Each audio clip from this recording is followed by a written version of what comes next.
Hi, church. Hey, I just appreciate you being a part of our devotion today. As we look at another character study, we're going to be looking at the patriarch Jacob. Long ago, when God promised to reveal himself and reveal his name, he said that he was the God of Abraham, Isaac, and Jacob. So it's the same Jacob we're talking about today. You're probably very familiar with his story. Hopefully we'll see some little tidbits that we could make practical in our own lives today.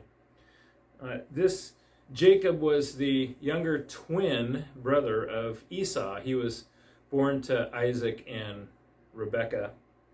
And Esau would be, just like traditions would state throughout the Jewish history as well as many other cultures, that he would be the one, as the oldest, to get the blessing and the birthright. In other words, he would be the dad, if you will, the father of that family if Isaac was to pass on. That's what he would be given as the oldest brother. Well, God here had different things in mind.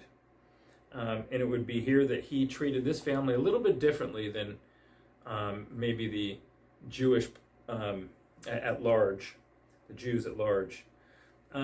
We're going to see here quite quickly, and maybe you've discovered this too, that this family is dysfunctional. It has problems talking to one another, communicating. How are you and your family? Is it a difficult thing to talk to your kids or your parents still? You grew up in dysfunction? Here's an example of this. Reading through Genesis 25, I encourage you to look at that and see if you relate to any of the problems going on. But we see this biblical account there that Rebekah cannot have kids, and it's here where Isaac, the NIV says that he prays on her behalf. I think that's kind of cool. And as he prays for her, Rebekah becomes pregnant. And it's here that she not only has one child, but two in her womb. And as she inquires of the Lord and cries out to him, he says, "Don't worry, Rebekah, there is two nations in your womb." But I want to tell you that the younger it's going to be a little differently. He's going to be the family head, and the older will serve the younger. Now, if I was Rebekah, I probably would have talked to my husband about this, and it just doesn't seem like she does. So here again, we have this communication problem. Another thing that's curious to me is both parents take favorites in the family. Rebekah takes Jacob as her favorite. Isaac takes Esau as his favorite. Have you ever felt like you're the favorite in the family? Or maybe you've on the other end felt like you're nobody's favorite. How does that make you feel? Here's this account again of this dysfunction in this family. And it's difficult. Just a few things. Maybe you come from a blended family, or you're in the midst of it. You're a stepdad, you're a stepmom, or you have different children, different marriages, all those things. And you've already walked through some difficulties. It's hard. It's even hard in any so-called family that can be conceived. But maybe there's dysfunction in your family. Here's a couple thoughts. Communication is key.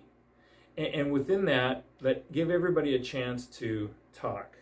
Secondly, be careful not to take sides, especially if you are not mom or dad in that situation, your stepmom, your stepdad. Just be careful not to take sides. And then, obviously, be a listener. Not only listen to everybody's side, but just listen before you speak. Boy, that's easier said than done, right? Saying, "Oh, Dave, that's not very good," but consider those thoughts. So Jacob's story continues as he gets his brother's birthright when his brother's like, "Yeah, you can just have it," after he gives him a meal. And then later, with his mom advising him, he takes his blessing as well. Boy, I'll tell you, his name, Jacob, literally means the deceiver.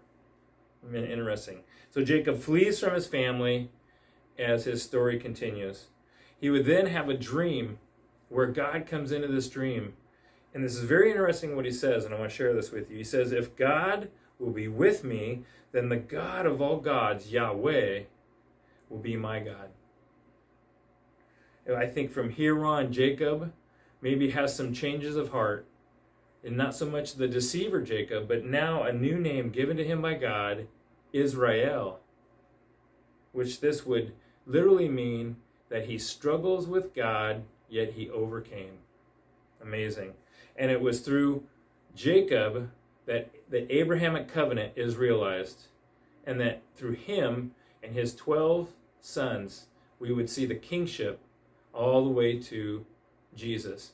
Interestingly enough, it's through Judah, not the firstborn, not the secondborn, not the thirdborn, but the fourth of 12 sons is given that right.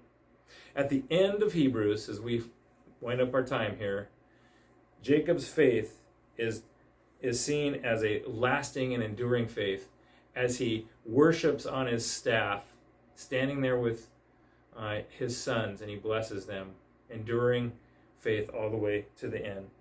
Folks, we can certainly see God through the dysfunction in our lives, and he can work all these things out for the good to those who love him and are called according to his purpose. Thanks, I appreciate it, church. We'll see you again real soon.